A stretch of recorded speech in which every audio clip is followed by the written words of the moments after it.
Good afternoon, everybody, and welcome to today's webinar on transition planning and Australia's sustainable finance agenda. I'm Purdy Bowden. I'm Executive Manager of Policy and Blended Finance at the Australian Sustainable Finance Institute, and I'm delighted to be hosting this discussion with you all today.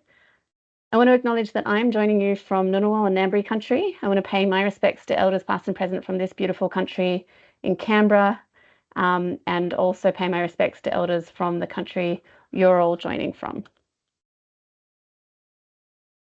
The topic of today's session is transition planning, and we know this is important because transition is happening all around us. We're seeing physical transition impacts. Australia has warmed more than 1.5 degrees since records began. We're seeing more intense heat waves, floods, bushfires, and these events are increasing. They affect the bottom line, not just of government, but of businesses, impacting their supply chains, infrastructure, customer behaviour and sentiment, and the way that they do business.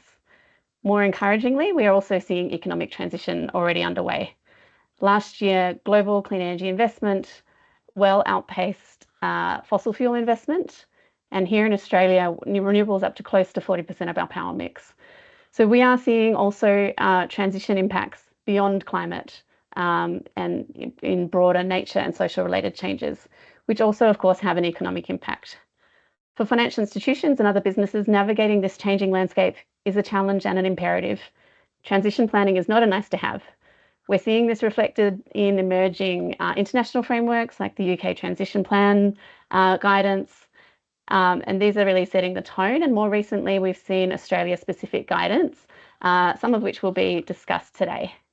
We're going to unpack these frameworks. We're going to explore the relationship between credible transition planning and access to capital.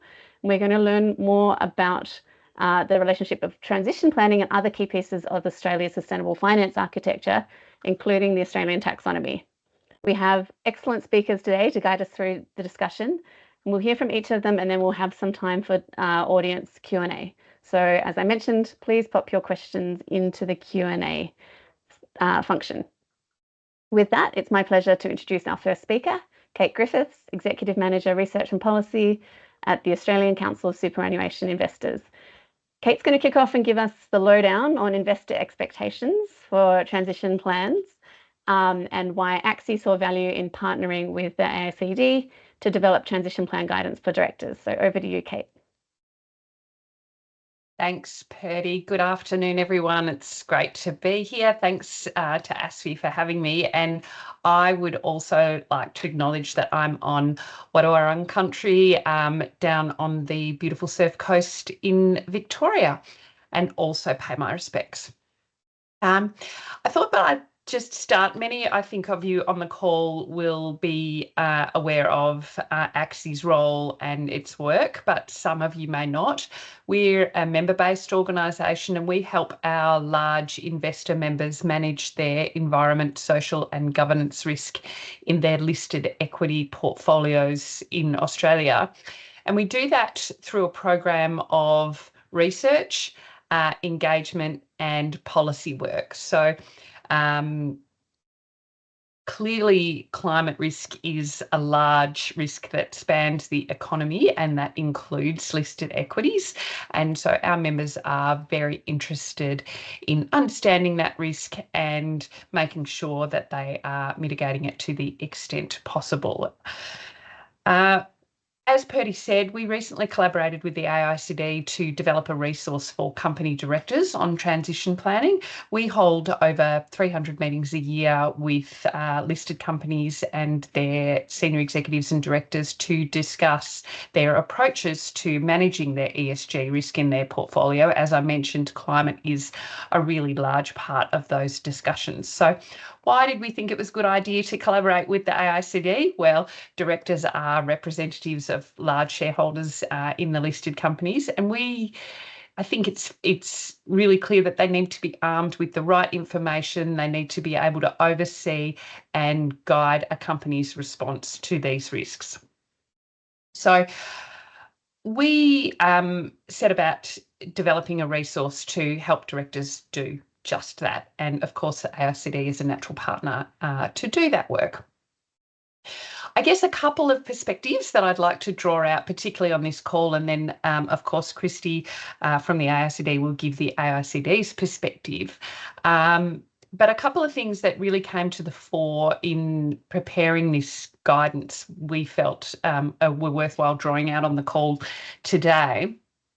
But there really is quite strong alignment between investors and company directors on the importance of high quality transition planning. And I'll go a little bit more into detail about that in a moment. But ultimately, the interests are aligned because effective transition planning is ultimately about preparing for long-term commercial success.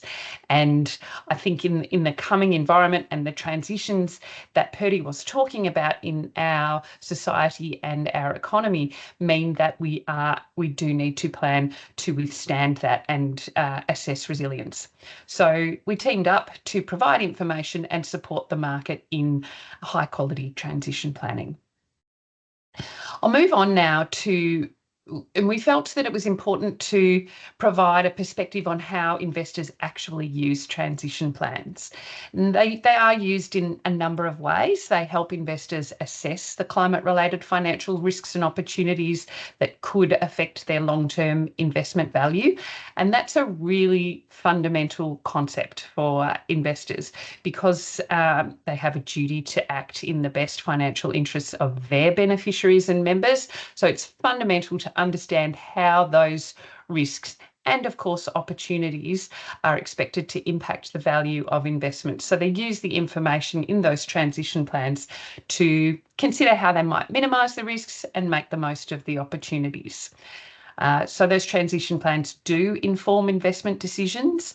They help with identifying exposure to systemic climate risks and opportunities across investment portfolios. They're also used on a more detailed level to support conversations, particularly in the listed company sector, with boards and executives to understand what the climate strategy of that particular organisation might be. And then, of course, they do inform voting decisions that investors take when they're thinking about items on the agenda at a listed company meeting.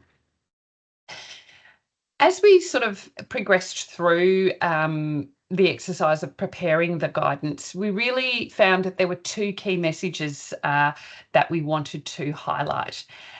So I'll go through both of those and interested in the questions and discussions that might come later throughout this webinar in relation to those. But number one is that transition planning really should be considered a commercial priority. It's not a compliance exercise. It's not a marketing exercise. Rather, it's a strategic business imperative so that you can, first of all, as an entity, understand how you might withstand or respond to the coming changes, and then communicate those to obviously, I'll say investors as important stakeholder, but other stakeholders as well.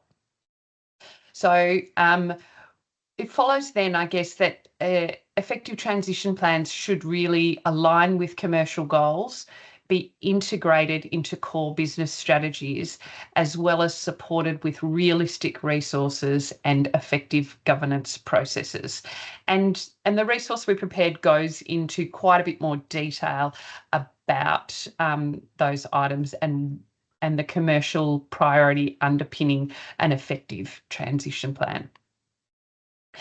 And then I guess the second key takeaway, and there has been a lot of discussion across the market in relation to this particular point, but transition planning really does require entities, their directors and their executives to constructively engage with risk and uncertainty. So we know that transition plans are necessarily statements about what might happen in the future and how an organisation might respond.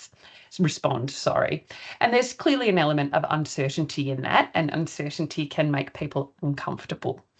So in the guide, we therefore sought to provide some more clarity about how directors' legal duties and obligations might apply in a transition planning context. But I guess just going straight to the legal is not always the full story. We also sought to really make the point that investors and other stakeholders don't expect organisations to predict the future where it's not predictable. So those statements about future readiness, what might happen, of course they need to be informed and reasonable and proportionate, but we do expect that transition plans will evolve over time, the data will improve, there will be changes to the modelling, and updating the market is really important on those changes, but they are expected. So not expecting the unreasonable, I suppose, is a key message that we think is worthwhile reiterating. So I know Christy's going to provide some more perspective on the project. It is publicly available for those of you who are interested, and I will look forward to engaging in the Q&A later in the session. Thank you so much, Kate. I mean, that's such clear messages. Heard you loud and clear that transition planning is not a marketing exercise or a compliance exercise, it's a commercial priority. For those of you who are interested in the guide that Kate has mentioned and that Christy will talk about, I think Christy will pop up a link to that in the following presentation, so you'll be able to jump on and have a look, and we'll also make that resource available to you after this webinar. So I want to introduce now Christy Rourke, Climate Governance Initiative Lead and Senior Policy Advisor at the Australian Institute of Company Directors. And she's going to share a little bit more about why transition planning is important for corporates, as well as insights from the guidance that Kate has introduced, Governing for Net Zero Guide for Directors. Over to you, Christy. Thank you so much, Purdy. I have just had a technological failure, so I am joining from my phone, and I'm really sorry about that, but hopefully you can all hear me. And thankfully, someone from the team is going to run my slides. But thank you, SV, for the opportunity to speak today. I am on Gadigal country and want to pay my respects as well. And good afternoon, everyone that's joining us. As Kate mentioned, the AICD has collaborated with ACSI to develop practical guidance for directors on transition planning. And if you move to the next slide, I hope to briefly cover today why transition planning matters for corporates, share some insights from the director perspective, and finally just touch on the board's role in overseeing transition planning, drawing on some key steps that we came up with ACSI based on the development of the guidance. As Kate mentioned, all of this is outlined in a lot more detail in our Governing for Net Zero guide, and there'll be a QR code at the end of the slides for those who want to download it. So if we move on to the next slide, why does transition planning matter to corporates? I think, as Kate pointed out, the key message we want to convey really is that transition planning is more than a sustainability exercise. It's a strategic lever for long-term value creation. And by integrating climate considerations into the business strategy, into financial planning and risk oversight, companies can better navigate both commercial and climate-related risks. And it obviously also helps identify emerging opportunities in new markets, new technologies, and customer expectations. Ultimately, we see transition planning as future-proofing your organisation in a world that's rapidly shifting toward net zero, and it helps companies stay competitive. And as Kate also mentioned, stakeholders increasingly expect clarity and credibility in climate strategy. I might touch on other stakeholders other than investors because Kate covered that so well, but employees, customers, partners, the community really want to see values in action. And certainly we heard as part of developing the guidance that for employees in particular, it's a real value proposition. And employees want to see and work for companies that demonstrate a real commitment to addressing climate change in a lot of cases. And a well-structured transition plan really helps reflect what an organisation is doing when it comes to climate change.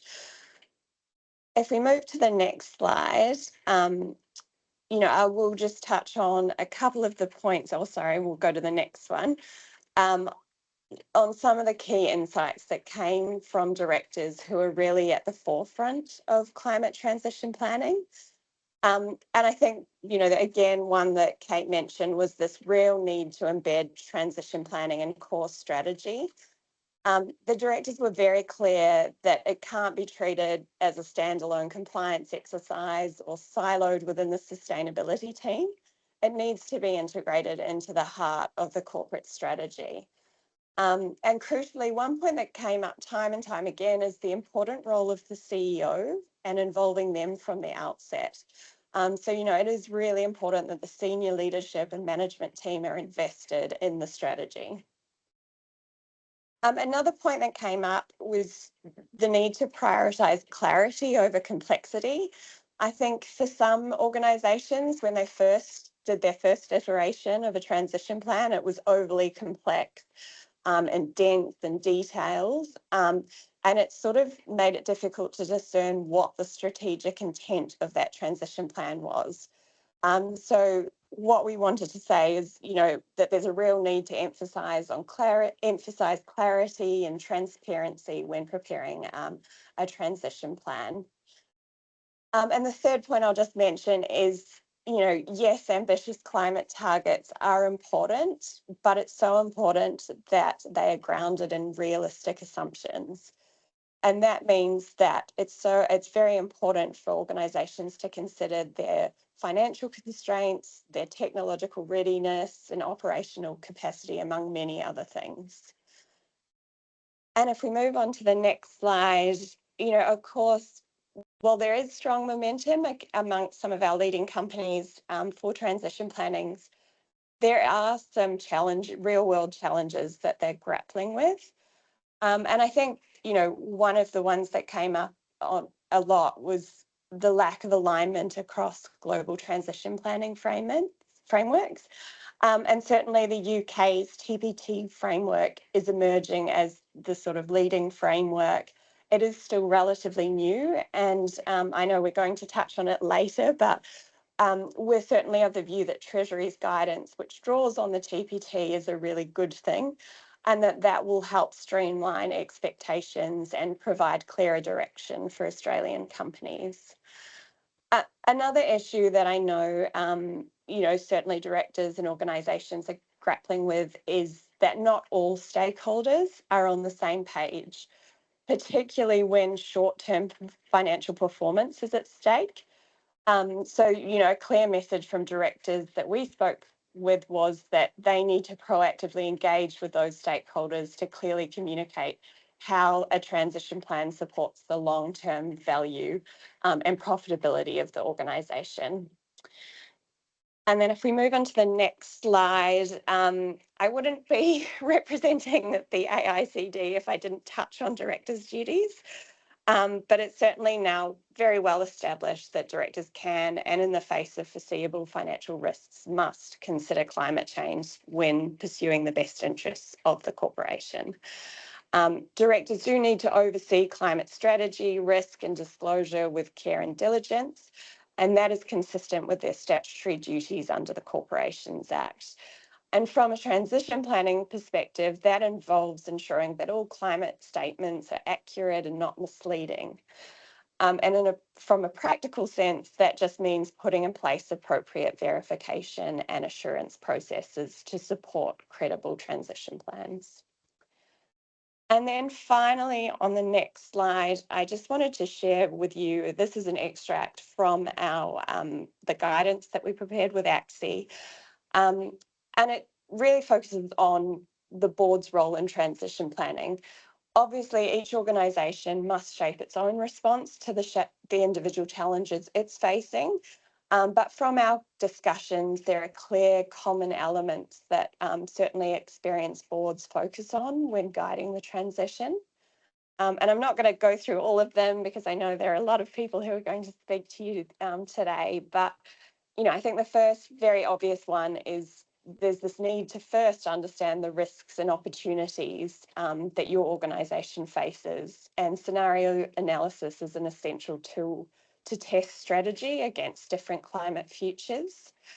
The only other one I'll mention is one that came up time and time again, and I'm sure Kate would agree with me, is that for a transition plan to be implemented, it's so important to embed climate into the governance and operations of the organisation.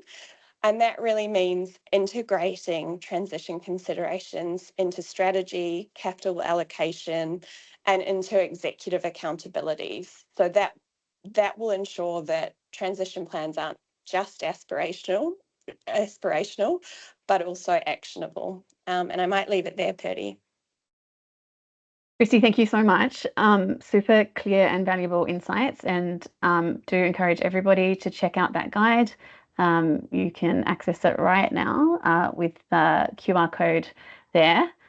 And now we are going to go to our next speaker, who is Jeffrey Lee. Jeffrey is Senior Vice President for Sustainable Finance and Head of Assessments for APAC at Moody's Ratings, and he will explain to you what that means in his day-to-day job. But he's going to bring a global investor lens, speaking to what high-quality transition planning looks like internationally and how this connects with credit profiles and capital flows. Over to you, Jeffrey. Thank you, Purdy, and nice to meet everyone online. And thank you very much for ASFI for inviting us to share today. So today, given Moody's being a rating agency, we're going to start from a credit perspective. Why is transition planning so much important for credit? So if you can see from the left-hand side chart, you can see that these are the sectors with elevated credit exposure to transition risk. And according to our research, the debt amounts, as of 2024, amounts to $4.3 trillion of outstanding debt that is exposed to very high or high transition risk. And these are the usual suspects, as you can see. The O&G sectors, chemicals, automobiles. Sorry, there was a bit of a sizing issue, the adjustments for the chart itself, but these are the usual sectors: the steel sector, mining, shipping, cement, O&Gs, utilities, so on and so forth. So that's the starting point. We know that there's quite a sizable debt that's outstanding that is facing transition risk. And from a credit point of view, that carbon transition risk actually has been a very important credit driver for some of our rating actions. And I have brought two examples here. One is in the US and one is in Japan. And these are actual rating actions that has been taken in May 2022 and December 2023. And obviously one is a positive rating action where that the company had a very clear transition plan as to how they will exit from coal-fired generation and move to natural gas, as well as to renewable energy and battery storage. And that has actually been one of the drivers of the rating action, as well as it has been incorporated into the current Baa3 ratings. On the other note, a Japanese company called Electric Power Development, their ratings were downgraded to A3 from A2. And this was mainly due to the fact that there was a lack of transition planning or communication of the plans or execution plans that is to offset and mitigate the pressure coming from policy changes, as well as your changes in your end client off-taker attractiveness on coal assets. So it's actually happening that from a credit point of view, that there is a pressure coming from carbon transition risk on your credit profile. And there are good examples that, that has been an actual driver of a credit ratings upgrades and downgrades. So with that in mind, if we can move to the next slide to see, okay, let's talk about debt capital markets and finance in numbers. So we just talked about 4.3 trillion or $5 trillion of US dollar debt in 2024 was exposed. So this amount of debt needs to be either supported by a green bond or any form of labeled instruments as well as transition instruments. However, if you look at the total size of the transition debt issuance, and this is not a labeled instruments, these are those debt that has been issued to clean energy projects, whether it's a plain vanilla loan, but it was issued by companies in those sectors who had intentions to go in. That was $1 trillion. So only 20% has been issued in 2024. The green bond market, despite a significant growth from a low base, it only accounted for about 600 million or so. So meaning that there's a long way to go for us to scale up the transition finance. And if you see the right-hand side chart, we almost need 2x of investments, transition debt that we need in order to, by 2023, in order to meet that gap. And that is from 1.1 trillion to 2.2 trillion. However, it's a combinated efforts from governments, corporates. Again, there's a little bit of sizing issue here, and the green bar is actually from a project financing point of view. But as you can see, government's role is very important, but at the same time, your private sector, the corporate sector, will really, really have to pick up, and that takes a bulk of the investment that we need. So then we can ask a question. In order for the global investors to continue to invest more in transition-related assets, obviously, yes, the form of green label bonds, transition label bonds will help. However, transition planning is the key core fundamental question that they will be asking. And they will be asking about what is your transition plan in order to finance the transition activities as well as related capex. So then Moody's, we wanted to answer that question by saying what is credible transition planning. And if we can move to the next slide, this is our net zero assessment methodology. And there are three components that we think, and we have heard from the global investors, that it's important when you're setting your transition planning. And our assessment is based on those components. And obviously, it starts with ambition, target setting, and the targets will have to be a science-based as well as temperature aligned. So rather than thinking of, oh, I have X% of my revenue is coming from green activities, we think that it's more credible if it's a temperature, there's a temperature aligned ambition. And this is looking at this scenarios based on the IEA's scenarios. So it's science-based and temperature aligned. So ideally, we want to see a short-term and long-term breakdown into scope 1, 2, and 3, and what will be your targets and how that will look within the temperature scenarios. So that's a starting point.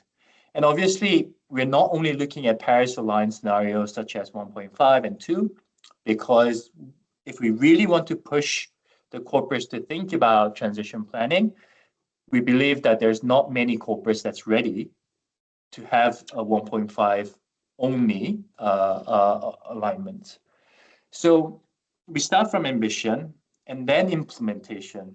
So it's really important that you communicate how you will be implementing and how you will be achieving those targets. And a lot of these elements are actually overlaps with what Kate and Christy also explained in the previous presentations, such as what is your CapEx needs? What's your financial planning? Is there available commercially, economically viable solutions, technologies? What's your execution history?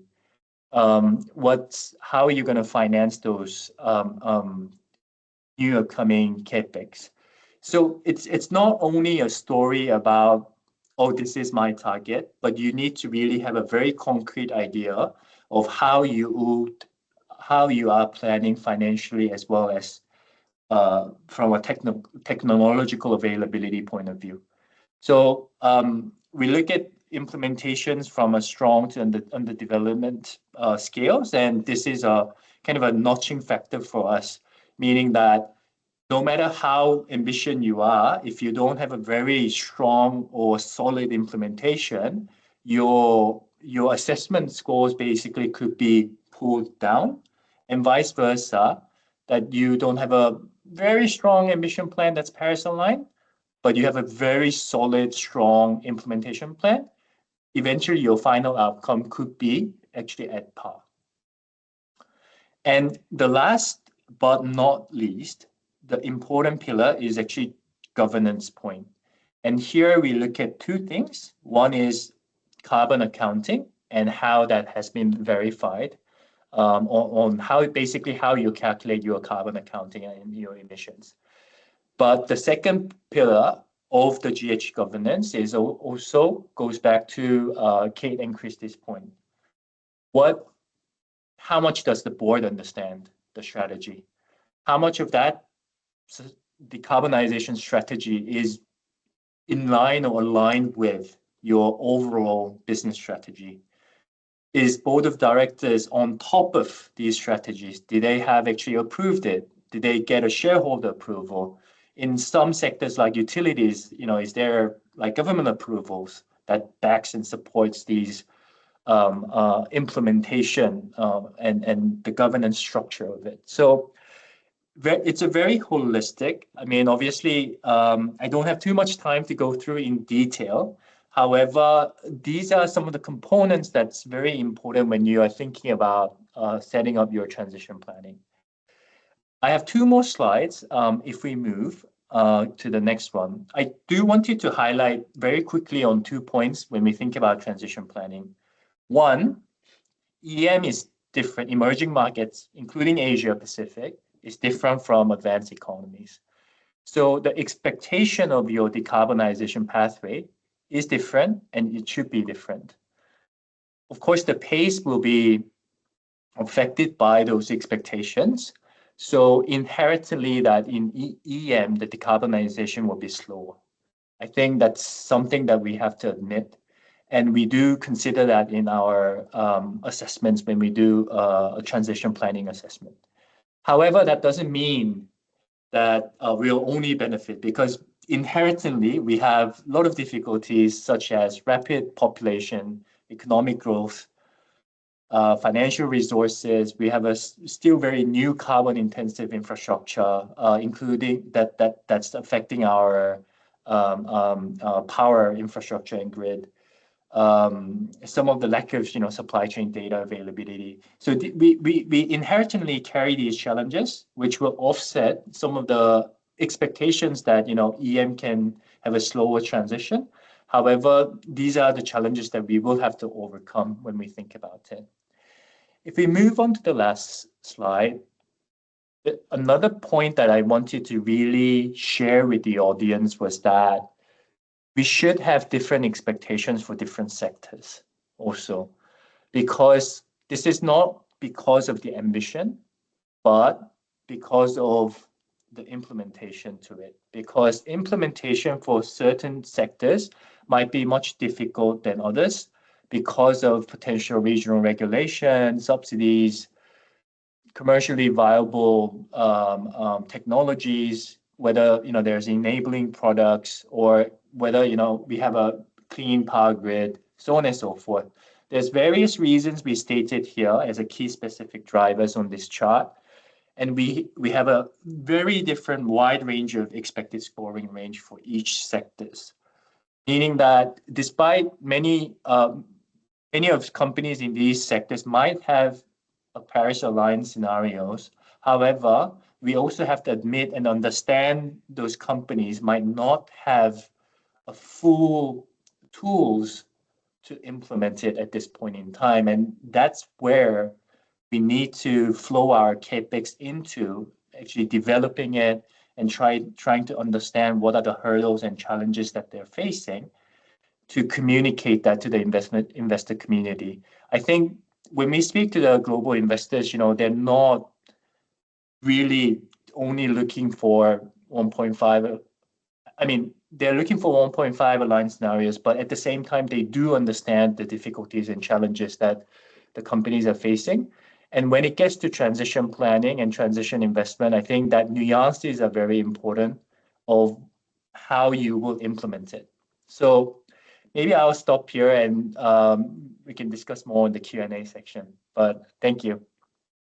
Thank you so much, Jeffrey. And you've got teams of people across all of Asia who are evaluating sort of corporate transition plans or corporate transition activities, even in the absence of plans day to day. And so this sort of insight into the sorts of things you take into consideration is really valuable. And I think that point that we're very much past the stage where it's sort of credible just to set a target and then not think about how to meet that target. It's about the target setting and that target being as ambitious as it can, but then having a really solid implementation plan and being able to demonstrate that there's buy-in across the organisation. Thank you so much. We're going to come to Penny Siroe. Penny is Assistant Secretary as the Australian Treasury of the Sustainable Finance Branch, which is leading implementation of the Australian Government's Sustainable Finance Roadmap. It's a busy period for Penny. It's always a busy period for Penny, with one consultation just closed on product labelling and another one underway on Treasury's draft transition planning guidance. But she's going to speak to us about the rationale for developing that guidance, what the draft guidance says and how it fits in with the broader Sustainable Finance Roadmap. Over to you, Penny. Thanks, Purdy. And I'd like to say it's not a one-person show. It's a really great team that's working here on the Sustainable Finance Roadmap, and I wanted to shout out to the whole team for supporting all of the different priorities that we are implementing here. I'd also like to pay my respects to the traditional custodians of Ngunnawal country, which is where I'm coming from today. Thanks very much for bringing us all together for this conversation today. It's really important. So as you've heard from everyone, transition planning's incredibly important for organisations to prepare for their climate-related risks, as well as the opportunities that do come from the transition. But there's, increasing expectations from capital markets for this planning. So today you've heard from the other panel members what directors are doing and what investors are looking for. The perspective that I bring is, well, how's the government actually helping with this? When Treasury consulted a couple of years ago on the Sustainable Finance Strategy, the need for guidance on what best practice transition planning looks like in Australia was a really strong message that came through in the feedback. But I wanted to just be really clear up front that the government isn't requiring organisations to prepare or publish transition plans. What it's doing is really taking a role to help encourage greater robustness and comparability in the approaches across the market. The government's in a pretty good position to prepare this guidance because it can pull together the insights from the market, as well as information about government policy to make sure that some of those international frameworks are practical and fit for purpose in the Australian context. This will include information about Australia's 2035 emissions reduction target, as well as the net zero plan, and both of those are expected to be published this month. But today I just wanted to give an overview of how transition plans fit within the Sustainable Finance Roadmap, as well as an overview of the consultation that we have underway at the moment. So the next slide, briefly, why sustainable finance is so important for Australia. I think Kate and Jeffrey have already covered off this pretty well. To build a net zero economy, we need financial systems that are aligned with the transition, and we know that reaching net zero won't be achieved with public finance alone. Jeffrey's data really clearly showed that private investment effort required. So in June 2024, the government published the Sustainable Finance Roadmap, and that lays the foundations for ensuring our financial systems can support the capital flows that are required as we transition to net zero. Next slide. In terms of the kind of key pillars and initiatives that are in that roadmap, there's 3 pillars. They're particularly focused on improving transparency on climate and sustainability. So it's that pillar which includes the guidance on credible net zero transition planning. We're focused on financial system capabilities as well as Australian government leadership and engagement. So this is one way of presenting it. The next slide shows how some of those component parts fit together. So the roadmap is a system of interlocking tools or initiatives.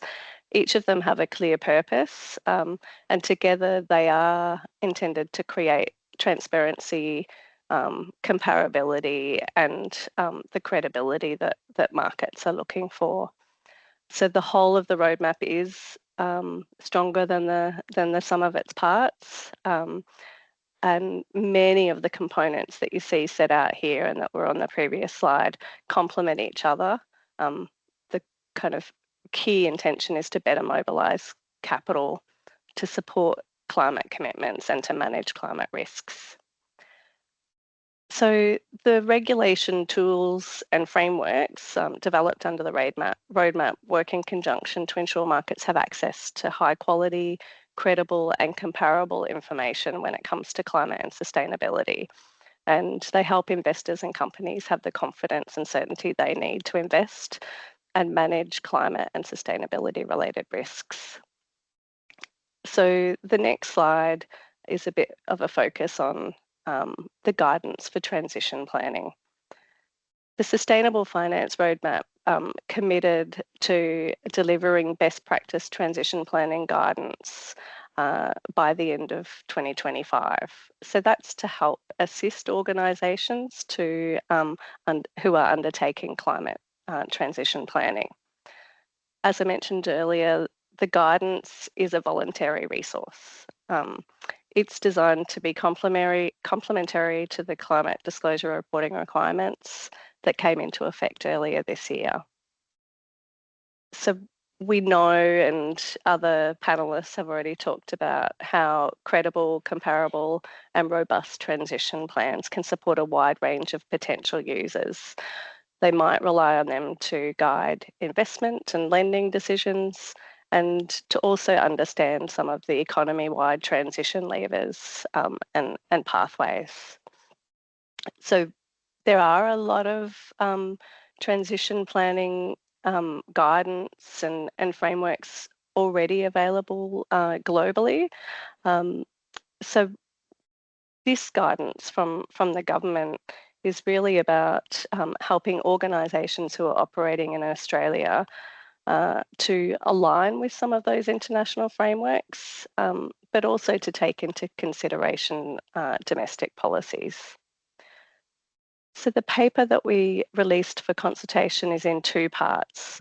The first part is focused on the approach and design principles, and the second part has an illustrative draft guidance. So in terms of the design principles, these principles that we're testing through the public consultation were informed by some targeted conversations with key stakeholders late last year. And where our thinking went to was principles around supporting international alignment. So making it easier to compare transition plans. And this critically, does propose to endorse the Transition Plan Task Force and the IFRS disclosure materials. A second principle is setting the guidance in the Australian context. So that's expressed here as supporting domestic decarbonisation. But what we do through the guidance is outline domestic policy and regulatory considerations, and this will help organisations to leverage these. We also want to balance encouraging high ambition with providing flexibility, and to take a climate first but not only approach, which is consistent with the general approach in the Sustainable Finance Roadmap.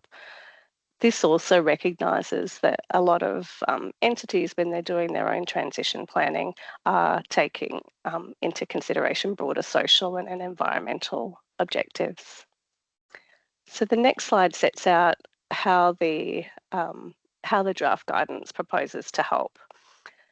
It's not intended to be prescriptive. We want it to be practical for organisations to use, and for organisations from a range of backgrounds and a range of sectors. It provides an overview of key concepts and components of transition plans that are expected from stakeholders. So, Kate and Jeffrey have talked about some of those expectations. This guidance pulls some of those into a single source. We've really been deliberate in trying to consolidate some of those international and domestic materials which are already available. And we understand that a lot of entities are at different levels of maturity in their own transition planning. So that makes it hard to get the balance right on the level of prescription versus kind of broad principles. So in the consultation, we really are keen to understand, have we got that balance right?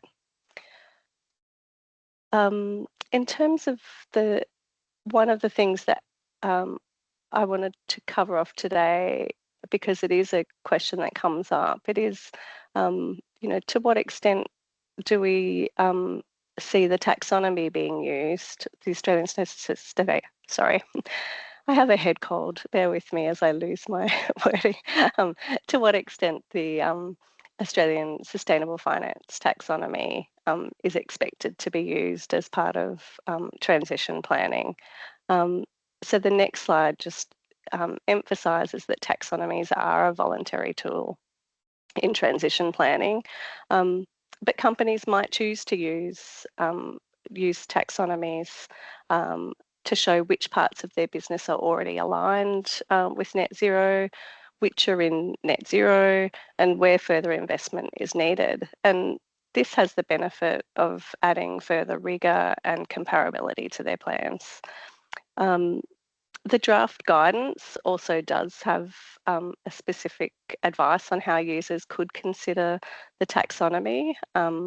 For example, it suggests that organisations could consider using the taxonomy to identify decarbonisation levers as part of their implementation strategy, as well as how organisations could use the taxonomy to inform their metrics and targets. And that's particularly relevant for their CapEx targets.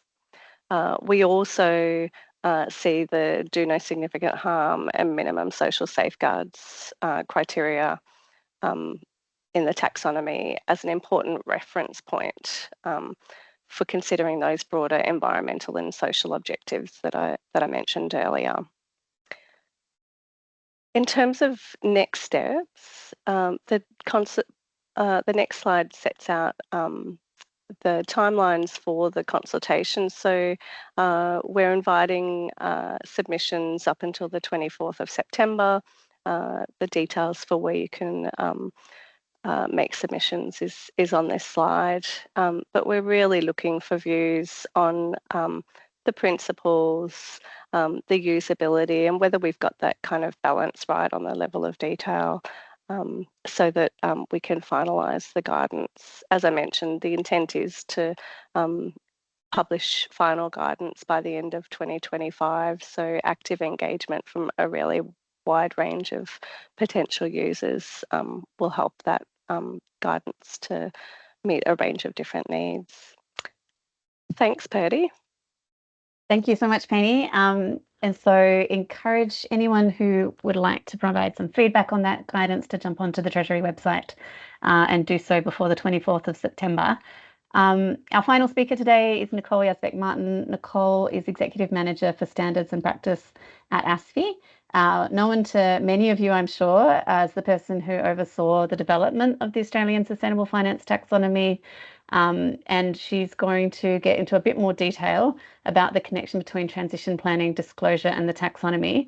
And Nicole, I'm going to ask you to do it in just 5 minutes so that we can get back to time and have the opportunity to get to a couple of the questions that people have popped into the chat. Thank you, Nicole. Thank you, Purdy. First, acknowledging that I'm on Ngunnawal country and paying my respects to our First Nations custodians. Also, I think I'll do it really quickly because I've had some excellent build-up from all of the speakers that went before me. So I really wanted to just look at a little bit of a zoom out and then going a bit deep in terms of the information architecture that Australia is starting to build and put in place to inform capital allocation decisions to the climate related opportunities that will set Australia up for long-term success. And in particular, emphasizing, I think, the two key points that Jeffrey highlighted around implementation, so actually getting capital moving, but also implementation in a way that is nuanced and that is understood in terms of where the transitional capacity is of the different sectors and the different businesses within those sectors. So I think if we sort of look at this kind of spider diagram, zooming out a bit, the climate scenario modeling and credible scenario modeling that gives us the bumper bars in terms of if we want to be operating in a safe and livable planet, we know we need to be moving and aiming to achieve the Paris Agreement temperature goals. And so our climate scenarios really give us the best picture based on at least economic cost and current technologies of how our economy can transition and the speed and the scale required to do that. That gives us a really good starting point. We know that these things will change as technology evolves, etc., but it is the basis on which we can start to think and make forward plans, noting that uncertainty that Kate and Christy mentioned, but it gives us a good starting point. Sector decarbonisation plans really go that level beneath to say, look, the economy as a whole is going to be transitioning, but we know that different sectors and different activities and businesses operating within those sectors and activities are going to be taking a different speed approach because they have different tools and levers at their disposal. So if you think about sector decarbonisation plans as all the things that will make up that transitioning to net zero, what that really does is give a very good and colourful understanding of where technology is ready today and what are the capital allocation decisions we can start to make today that can help inform government sector plans as they think about the policies and the supporting policy infrastructure that can mobilize and then support decarbonisation. But really importantly, this was the foundation for what informed the Australian Sustainable Finance Taxonomy. So we took downscale sector decarbonisation pathways, noting the Australian context, and we said, okay, what are the component parts that both helps us to understand the activities that were selected in the Australian economy, but also the performance metrics or what the emissions intensity of those activities needs to look like. And importantly, very importantly, was our approach to transition was that even if your activities are not performing within those thresholds, here are the list of decarbonisation capital investment measures that you can make to help you get on that pathway. What that detailed information then does is it really provides a list of prospective capital allocation opportunities that you can start to make as you put in place your transition plan about how you are going to implement your transition. And this is really important both in terms of identifying and recognizing the opportunities as part of your climate related financial disclosures, but then really thinking about how you're going to implement your transition plans, as the other speakers spoke about.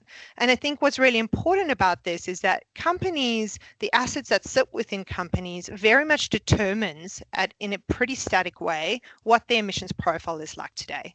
And if they're operating within their asset base, they don't really have a lot of opportunity to maneuver within those emissions.